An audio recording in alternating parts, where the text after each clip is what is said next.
नमस्कार, स्वागत है आपका सीएम 24 में।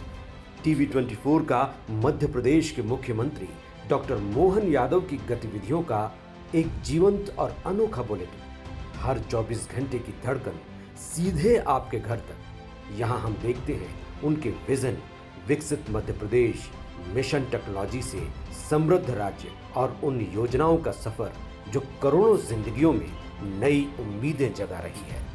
रियल टाइम अपडेट्स, ज़मीनी पहल और जनता के बीच पहुंचते फैसले, यही है सीएम 24 की असली पहचान। सीएम 24, जहां हर घंटा बनता है इतिहास।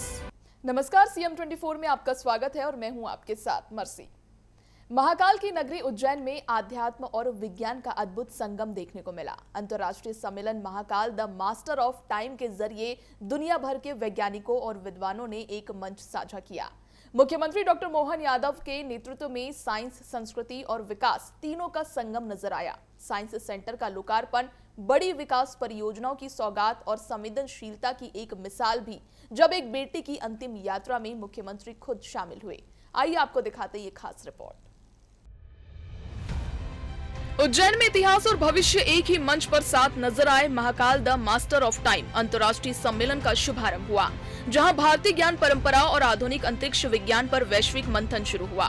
तारामंडल परिसर में आयोजित इस सम्मेलन में देश विदेश के वैज्ञानिक, खगोलविद और नीति निर्माता शामिल हुए। मुख्यमंत्री डॉक्टर मोहन यादव, केंद्रीय मंत्री धर्मेंद्र प्रधान और गजेंद्र सिंह शेखावत की उपस्थिति में उज्जैन को एक बार फिर वैश्विक टाइम सेंटर बनाने की दिशा में पहल दिखी। साथ ही 15 करोड़ से अधिक लागत वाले अत्याधुनिक साइंस सेंटर का लोकार्पण हुआ, जो विद्यार्थियों और शोधार्थियों के लिए नई संभावनाएं खोलेगा। इस कार्यक्रम के मुख्य अतिथि अभी जिनने अपना विषय विस्तार से रखा, माननीय भारत सरकार के मंत्री श्रीमान धर्मेंद्र प्रधान जी, हमारे मार्गदर्शक, चिंतक और सदैव ऐसे अच्छे कामों में वर्षों से प्रत्यक्ष भी और परोक्ष भी लगातार बात भी करना, आगे भी बढ़ाना, ऐसे माननीय सुरेश सोनी जी भाई साहब। इसी कार्यक्रम में मंच पर विराजमान डॉक्टर वीके सारस्वत जी, माननीय नीति आयोग के सदस्य, हमारे विज्ञान भारती के सचिव माननीय डॉक्टर शिव कुमार शर्मा जी, इसी प्रांगण में मौजूद माननीय मंत्री श्रीमान कैलाश विजयवर्गीय जी, माननीय मंत्री गौतम टेटवाल जी, माननीय सांसद श्रीमान अनिल फिरोजिया जी, माननीय विधायक अनिल जैन कालूहेड़ा जी, डॉक्टर मूर्ति जी, डॉक्टर अनिल कोठारी जी, इस अवसर पर केएस मुरली जी और अलग अलग स्थानों से आप सब जो इस पवित्र उद्देश्य से पधारे, मैं दोनों हाथ जोड़ के आप सबका अभिनंदन करता हूं, आपका स्वागत करता हूं। बाबा महाकाल की धरती, कालों के काल महाकाल, और सच में ये जो समय की धरती है, हमारे लिए जन्म के साथ मृत्यु तक सबका समय नियत है, और उस नियत समय में हम अपने जीवन काल के माध्यम से इन सारी चीजों के बीच एक अज्ञात समय निर्धारण के साथ भी गुजरते हैं, और कई बार काल और समय के साथ जब बात करते हैं तो काल को यम से भी जोड़ लेते हैं, और यम से जोड़ने के इतर समय मतलब जीवन भी तो है, और इसीलिए जीवन मतलब देवता, और देवता ने सबको जन्म दिया है। हमारे लिए सौभाग्य की बात है, हम समय की नगरी, महाकाल की नगरी में पधारे हैं। मैं आप सबका स्वागत करता हूं, अभिनंदन करता हूं। दुनिया उज्जैन सिर्फ सम्मेलन तक सीमित नहीं रहा, विकास की रफ्तार भी साथ साथ बढ़ती दिखी। 701 करोड़ से अधिक लागत से बनने वाले उज्जैन सिंहस्थ बाईपास का भूमि पूजन किया गया। वहीं सम्राट विक्रमादित्य हेरिटेज परियोजना का विस्तार भी हुआ। सरकार का फोकस साफ है, सिंहस्थ 2028 को विश्व स्तरीय बनाना और उज्जैन को साइंस सिटी के रूप में विकसित करना। सम्मेलन में डोंगला को ग्लोबल मेरिडियन बनाने पर भी चर्चा हुई, जो उज्जैन को फिर से काल गणना का केंद्र बना सकता है। माननीय भाई साहब ने बताया, माननीय पूर्व सभी वक्ताओं ने बताया, दुनिया जब इस समय की बात समझने की तरफ आगे बढ़ रही थी, उसके पहले उसके समय तक हमारे विद्वानों ने सूर्य सिद्धांत की रचना बता दी, हमारे तमाम प्रकार के समय निर्धारण के वो सारे मापदंड खड़े किए। मध्य प्रदेश सरकार के मुखिया होने के नाते से मैं इस समूची 3 दिवसीय समूचे आयोजन के लिए अपनी ओर से आपका वंदन करता हूं, अभिनंदन करता हूं, आपका स्वागत करता हूं। और परमात्मा करे ये हमारी धरती केवल धार्मिक नगरी नहीं है, लेकिन ये अंतर्राष्ट्रीय स्तर की काल गणना की नगरी भी। ऐसे में आज आपका यहाँ पदार्पण हमारे लिए भविष्य के लिए मील का पत्थर साबित होगा।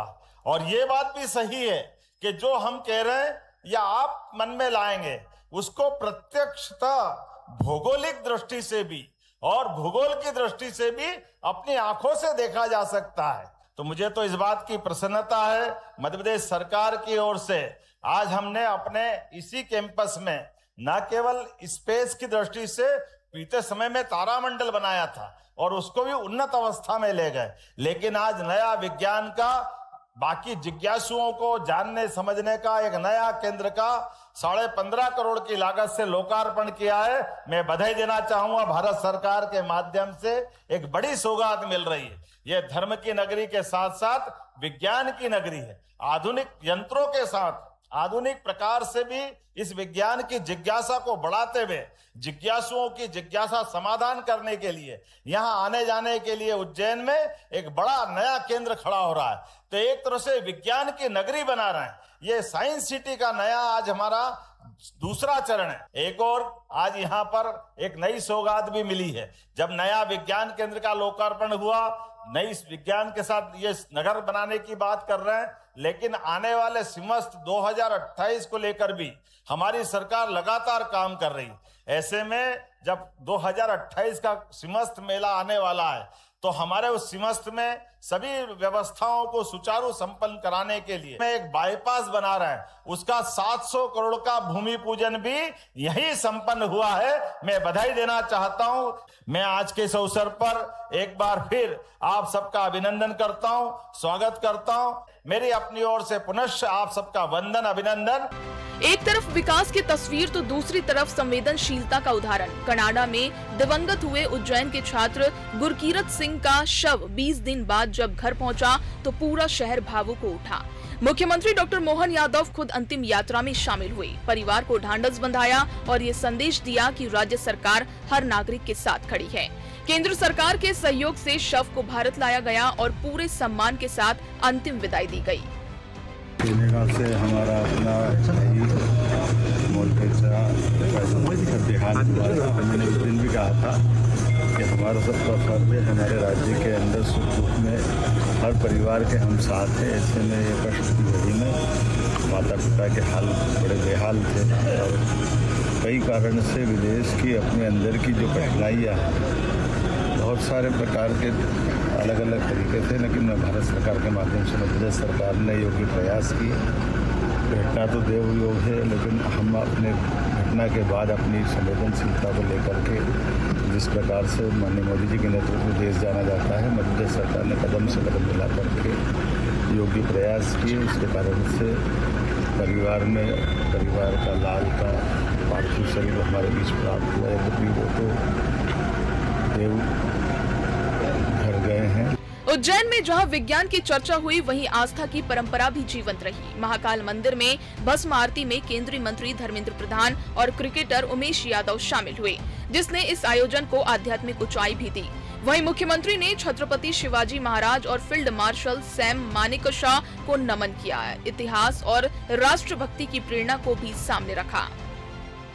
धर्मेंद्र प्रधान जी, शिक्षा मंत्री भारत सरकार का स्वागत करता हूं और धन्यवाद भी अदा करता हूं कि उनके माध्यम से 15.5 करोड़ की विज्ञान केंद्र की सौगात उज्जैन को मिली है और उज्जैन ज्ञान विज्ञान की नगरी बने, खासकर समय की दृष्टि से इसका महत्व रेखांकित वो अतीत के काल से प्राचीन विज्ञान की दृष्टि से वरामिहिर से लेकर आर्यभट्ट तक अतीत के काल में उज्जैनी का जो महत्व था, आधुनिक काल में भी वो पुनर्स्थापित हो।